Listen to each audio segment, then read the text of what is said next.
విడుదల చేయడం జరిగింది. మార్చి 16న ఎన్నికలు నిర్వహించబోతోంది ఎలక్షన్ కమిషన్. ఏప్రిల్ 9తో పూర్తి కానుంది 2 రాజ్యసభ ఎంపీల పదవీ కాలం. ఈ నేపథ్యంలో బీఆర్ఎస్ నుంచి కేఆర్ సురేష్ రెడ్డి, కాంగ్రెస్ నుంచి అభిషేక్ మను సింఘ్వి స్థానాలు ఖాళీ కాబోతున్నాయి. అభిషేక్ మను సింఘ్విని మరోసారి రాజ్యసభకు పంపించబోతున్నట్టుగా సమాచారం అందుతోంది కాంగ్రెస్కి సంబంధించి. ఇంకోవైపు కాంగ్రెస్ నుంచి టికెట్ ఆశిస్తున్నారు సీనియర్ నేతలు. రాజ్యసభ రేసులో ఉపరాష్ట్రపతి అభ్యర్థి సుదర్శన్ రెడ్డి, అలాగే ప్రభుత్వ సలహాదారుగా ఉన్న వేం నరేందర్ రెడ్డి, మధు యాష్కి గౌడ్, కె కేశవరావు, అలాగే వి హనుమంతరావు, వీళ్ళ పేర్లు కూడా ఉన్నాయంటే అర్థం చేసుకోవచ్చు. గత కొన్ని రోజులుగా కాంగ్రెస్లో కొన్ని సందర్భాల్లో మాత్రం జీవన్ రెడ్డి తన అసంతృప్తిని వ్యక్తం చేస్తున్న సందర్భం ఉంది. మరి ముఖ్యంగా ఇప్పుడు జీవన్ రెడ్డికి సంబంధించి తెలంగాణ కాంగ్రెస్లో హాట్ టాపిక్గా మారింది. కొన్ని సందర్భాల్లో ఆయన చేసిన వ్యాఖ్యలు కావచ్చు, లేకపోతే ఆయన మాట్లాడిన తీరు కావచ్చు, ఇవన్నీ కాస్త కాంగ్రెస్కి సంబంధించి ఎక్కడ అసంతృప్తితో ఉన్నారు అని మాట వినిపిస్తూ ఉండేది. ఈ క్రమంలో ఇప్పుడు జీవన్ రెడ్డిని సంతృప్తిపరిచే ప్రయత్నం చేయబోతోందా కాంగ్రెస్ పార్టీ? ఈ అంశానికి సంబంధించి పూర్తి స్థాయిలో చర్చ జరుగుతోంది. జీవన్ రెడ్డికి కాంగ్రెస్ బంపర్ ఆఫర్ అంటూ కూడా మాట వినిపిస్తోంది. రాజ్యసభకు మాజీ మంత్రిని పంపించబోతున్నట్టుగా కాంగ్రెస్ అధిష్టానం ఈ నిర్ణయం తీసుకుంది అనేది వినిపిస్తున్న మాట. ఇక జీవన్ రెడ్డితో పాటు పోటీలో వైఎస్ షర్మిల కూడా ఉన్నారు. తెలంగాణలో 2 రాజ్యసభ స్థానాలు ఖాళీ కాబోతున్నాయి. ఖాళీ స్థానాలకు షెడ్యూల్ విడుదల అయ్యింది. మార్చి 16న ఎన్నికలు నిర్వహించబోతోంది ఎలక్షన్ కమిషన్. ఏప్రిల్ 9తో పూర్తి కాబోతోంది 2 రాజ్యసభ ఎంపీల పదవీ కాలం. బీఆర్ఎస్ నుంచి కె సురేష్ రెడ్డి, అలాగే కాంగ్రెస్ నుంచి అభిషేక్ మను సింఘ్వి, ఈ స్థానాలు 2 కూడా ఖాళీ కాబోతున్నాయి. అభిషేక్ మను సింఘ్విని మరోసారి రాజ్యసభకు పంపించబోతోంది కాంగ్రెస్ అంటూ కూడా వినిపిస్తోంది. ఇంకోవైపు కాంగ్రెస్ నుంచి టికెట్ ఆశిస్తున్న నేతల సంఖ్య కూడా గట్టిగానే ఉంది. రాజ్యసభ రేసులో ఉన్నారు ఉపరాష్ట్రపతి అభ్యర్థి సుదర్శన్ రెడ్డి, అలాగే వేం నరేందర్ రెడ్డి, మధు యాష్కి గౌడ్, కె కేశవరావు, వి హనుమంతరావు. ఇంతకీ జీవన్ రెడ్డి అంశంలో ఏం జరుగుతోంది? జీవన్ రెడ్డిని పంపించే అవకాశం ఉందా, లేకపోతే ఆఖరి నిమిషంలో ట్విస్ట్ చోటు చేసుకునే అవకాశం ఉందా? ఎటువంటి సాధ్యాసాధ్యాలు కాంగ్రెస్ పార్టీ ఇక్కడ పరిశీలించడం జరుగుతోంది. దాంతోపాటు ఇంకా ఎవరెవరి పేర్లు రేసులో వినిపిస్తున్నాయి, డీటెయిల్గా మాట్లాడుకుందాం. మా ప్రతినిధి మధు అప్డేట్స్ అందించేందుకు సిద్ధంగా ఉన్నారు. మధు దగ్గరికి వెళ్ళే ప్రయత్నం చేద్దాం. మధు, ఇటు జీవన్ రెడ్డి విషయంలో ఏం జరుగుతోంది? రాజ్యసభకు పంపించబోతున్నారా, లేకపోతే ఆఖరి నిమిషంలో ట్విస్ట్ ఉండే అవకాశం ఉందా? ఒకవేళ రాజ్యసభకు పంపించాలనుకుంటే కొన్ని రోజులుగా ఎక్కడో అసంతృప్తి గలం ఆయనలో వినిపిస్తోంది అనే మాట జోరందుకుంటున్న క్రమంలో కేవలం అదే కారణంగా మాట్లాడుకోవాలా, లేకపోతే ఇంకా ఇతరతర కారణాలు ఏమైనా ఉన్నాయా? ఎగ్జాక్ట్లీ మొత్తం దేశవ్యాప్తంగా మొత్తం 10 రాష్ట్రాలకు ఎన్నికల నోటిఫికేషన్ వచ్చింది. రాజ్యసభకు సంబంధించి మొత్తం 37 స్థానాలు ఖాళీగా ఉన్నాయి. 37 స్థానాలు త్వరలో భర్తీ కానున్నాయి. అందులో తెలంగాణ నుంచి 2, సురేష్ రెడ్డి, తర్వాత మను సింఘ్వి, ఇద్దరికి సంబంధించినటువంటి విషయంలో ఈసారి 2 కాంగ్రెస్కి దక్కేటువంటి అవకాశం ఉంది. కాబట్టి ఈ అంశంలో చాలామంది ఆశావాహుల పేర్లు వినిపిస్తూ ఉన్నాయి. మొన్న వైస్ ప్రెసిడెంట్గా ఉన్నటువంటి సుదర్శన్ రెడ్డి పేరు వినిపిస్తున్నప్పటికీ కూడా ఈక్వేషన్లో తీసుకోకపోవచ్చు, ఇవ్వకపోవచ్చు అనేటువంటి చర్చ ఒకవైపు ఉంటే, మను సింఘ్విని కంటిన్యూ చేసేటువంటి అవకాశం ఉందనేటువంటిది కూడా కాంగ్రెస్ పార్టీ నుంచి వినిపిస్తున్నటువంటి మాట. మరొకటి, ఈ రీసెంట్గా జీవన్ రెడ్డికి సంబంధించి జగిత్యాలలో తీవ్రమైనటువంటి పార్టీ ధిక్కార స్వరం వినిపిస్తున్నటువంటి జీవన్ రెడ్డికి రాజ్యసభ ఇచ్చి కూల్ చేస్తారు అనేటువంటి చర్చ కూడా ఉంది.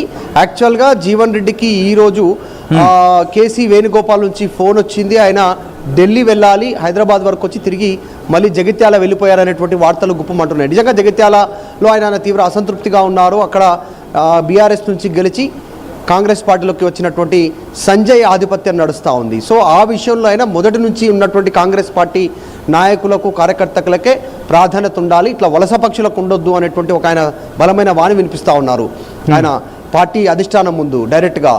సో కాబట్టి ఆయనను రాజ్యసభకు పంపించి కూల్ చేసే ప్రయత్నం చేయొచ్చు అనేటువంటిది కూడా చర్చ జరుగుతుంది. తర్వాత వైఎస్ఆర్ టీపీగా తెలంగాణలో పార్టీ పెట్టి ఇక్కడ పెద్ద ఎత్తున ప్రచారం చేసి చివరిగా దాన్ని కాంగ్రెస్ పార్టీలో విలీనం చేసి ఆంధ్రప్రదేశ్ ప్రస్తుతం పీసీసీ చీఫ్గా కొనసాగుతున్న షర్మిల పేరు కూడా వినిపిస్తూ ఉంది. అప్పుడే ఆ హామీ ఇచ్చారు సోనియా రాహుల్ ఆమెకు, దాన్ని ఇక్కడ ఫుల్ఫిల్ చేస్తారు అనేటువంటిది. ఒకటి మను సింఘ్వి షర్మిల, లేదంటే మను సింఘ్వి జీవన్ రెడ్డి, లేదంటే మను సింఘ్వి సుదర్శన్ రెడ్డి, లేదంటే మధు యాష్కి, హనుమంతరావు, కేశవరావు, ఇట్లా చాలామంది పేర్లు వినిపిస్తున్నప్పటికీ కూడా ఈక్వేషన్లో కేశవరావుకి వచ్చే అవకాశం ఉండకపోవచ్చు.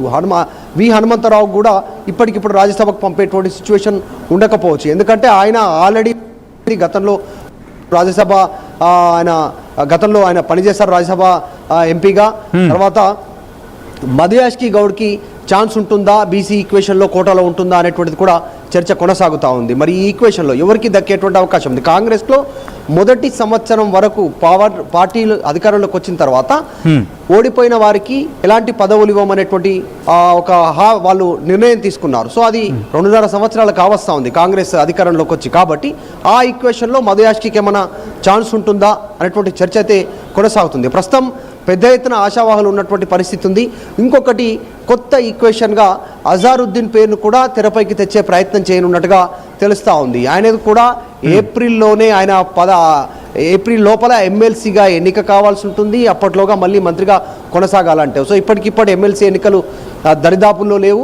కాబట్టి ఆయనను రాజ్యసభ ఇచ్చి అట్లా కూడా కూల్ చేస్తారనేటువంటి చర్చ కూడా ఉంది. ఆయన ప్లేస్లో ఇంకొకరికి అవకాశం ఇవ్వనున్నారు అనేటువంటి. సో ఇట్లా అన్ని ఈక్వేషన్ల మధ్య మొత్తం రాజ్యసభకు సంబంధించిన నోటిఫికేషన్ రావడంతో 10 రాష్ట్రాలతో పాటు తెలంగాణ ఉండడంతో ఈ రెండు ఎవరి స్థాయి ఎవరు రాజ్యసభ మెంబర్గా మారనున్నారు అనేటువంటి చర్చ ప్రస్తుతం అయితే కొనసాగుతూ ఉంది. మొత్తానికి ఈ నోటిఫికేషన్లకు సంబంధించినటువంటి వచ్చినప్పటి నుంచి నాయకులంతా కూడా ఆశావాహులు, ఆసక్తి ఉన్నవారు, పైరవి చేసుకోవాలనుకుంటున్నటువంటి వారు కాంగ్రెస్ పార్టీలో ముందుకు వెళ్ళే ప్రయత్నం చేస్తూ ఉన్నారు. ప్రభుత్వం కేంద్రం విడుదల చేసినటువంటి ఎన్నికల సంఘాన్ని విడుదల చేసినటువంటి నోటిఫికేషన్తో ఒక్కసారిగా తెలంగాణలో ఆశావాహుల పేర్లన్నీ కూడా తెరపైకి వస్తూ ఉన్నాయి.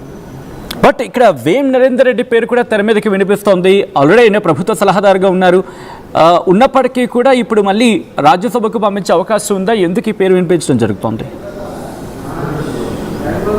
ఎగ్జాక్ట్లీ వేం నరేందర్ రెడ్డి రేవంత్ రెడ్డికి అత్యంత సన్నిహితుడు. ఆయన ప్రస్తుతం ప్రభుత్వ ప్రధాన సలహాదారుడుగా ఉన్నటువంటి సిచ్యువేషన్. మేబీ రేవంత్ రెడ్డి ఆయన పేరు కూడా ప్రపోజల్ చేసేటువంటి అవకాశం ఉంది. నిజంగా కూడా వేం నరేందర్ రెడ్డి కూడా అవకాశం ఉంటుంది. ఉమ్మడి వరంగల్ జిల్లా నుంచి ఆయన పాలిటిక్స్లో కొనసాగుతున్నారు. తర్వాత రేవంత్ రెడ్డికి సన్నిహితుడిగా మారిపోయారు. టీడీపీ నుంచి ట్రావెల్ చేస్తూ ఉన్నారు. అత్యంత సన్నిహితంగా ఉన్నారు. ఈరోజు ప్రభుత్వంలో కూడా అత్యంత కీలకంగా వేం నరేందర్ రెడ్డి ఉన్నటువంటి సిచ్యువేషన్. నిజంగా అవకాశం ఒకవేళ ఆ పార్టీ అధిష్టానం ఓకే అంటే కనుక వేం నరేందర్ కూడా ఇచ్చే అవకాశం ఉండొచ్చు. ఒకవేళ రెడ్డి ఈక్వేషన్ ఎక్కువైపోతే రీసెంట్గా వైస్ ప్రెసిడెంట్గా సుదర్శన్ రెడ్డి పేరుని తీసుకోవడం, మళ్ళీ ఈరోజు రాజ్యసభ సంబంధించినటువంటి విషయంలో నోటిఫికేషన్ రాగానే ఆయన పేరు తెరపైకి వస్తుండడం, అటు జీవన్ రెడ్డి పేరు తెరపైకి వస్తుండడం, మళ్ళీ ఇప్పుడు వేం నరేందర్ రెడ్డి పేరు తెరపైకి వస్తుండడంతో కాస్త ఈక్వేషన్లో భాగంగా ఏమైనా అవకాశం ఉంటుందా లేదా అనేటువంటి చర్చ. అటు ఆంధ్రప్రదేశ్లో పీసీసీ చీఫ్గా ఉన్నటువంటి షర్మిల కూడా రెడ్డి సామాజిక వర్గం, క్రిస్టియన్ అయినప్పటికీ కూడా క్రిస్టియన్ రెడ్డి సామాజిక వర్గం, ఆమె ఇక్కడ నుంచి ఆమె పేరును ప్రతిపాదించేటువంటి అవకాశం ఆలోచిస్తున్నటువంటి నేపథ్యంలో ప్రస్తుతం ఎంత మేర సాధ్యాసాధ్యాలు ఉంటాయి కాంగ్రెస్ పార్టీలో? ఎందుకంటే ఈక్వాలిటీ జనరల్గా ఈక్వేషన్ క్యాస్ట్ వైజ్గా కానీ ఇంకా ఇతరత్ర పరంగా కానీ ప్రాంతాల పరంగా కానీ ఈక్వేషన్ని కాంగ్రెస్ పార్టీ పరిగణలోకి తీసుకుంటుంది. కాబట్టి ఏం జరుగుతుందనేటువంటి చర్చ ఉంది. ఒకవైపు జీవన్ రెడ్డి, సుదర్శన్ రెడ్డి, వేం నరేందర్ రెడ్డి, మధుయాష్కి గౌడ్, వి హనుమంతరావు, కేశవరావు, సుదర్శన్ రెడ్డి, ఇట్లా ఇంకా ఇవన్నీ కాకుండా కాంగ్రెస్లో ఉన్నటువంటి సాంప్రదాయం ప్రకారం ఈ పేర్లన్నీ కాకుండా కొత్త పేరు కూడా తెరపైకి వచ్చేటువంటి అవకాశం ఉంటుంది కాంగ్రెస్ పార్టీలో. అది సాధ్యం కాబట్టి సో ఏం జరుగుతుంది? తెలంగాణ నుంచి రాజ్యసభ సభ్యులుగా మారబోయేటువంటి వాళ్ళు ఎవరు? ఆ అదృష్టం ఎవరికి దక్కనుంది, అవకాశం ఎవరికి రానుంది అనేటువంటి చర్చ అయితే పెద్ద ఎత్తున కొనసాగుతా ఉంది.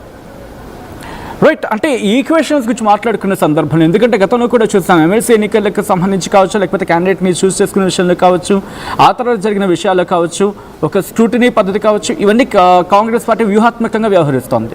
సో ఇప్పుడు రాజ్యసభకు పంపించే విషయంలో అఫ్కోర్స్ అభిషేక్ మను సింగ్ విషయం దాదాపుగా ఖరారైందని చాలా జోరుగా గట్టిగా వినిపిస్తోంది. కాబట్టి ఇంకొక రెండో పేరు గురించి మాత్రమే చర్చ, అది కూడా సుదర్శన్ రెడ్డి పేరు అనేది కొంచెం వినిపిస్తోంది. ఎందుకంటే రాజ్యసభ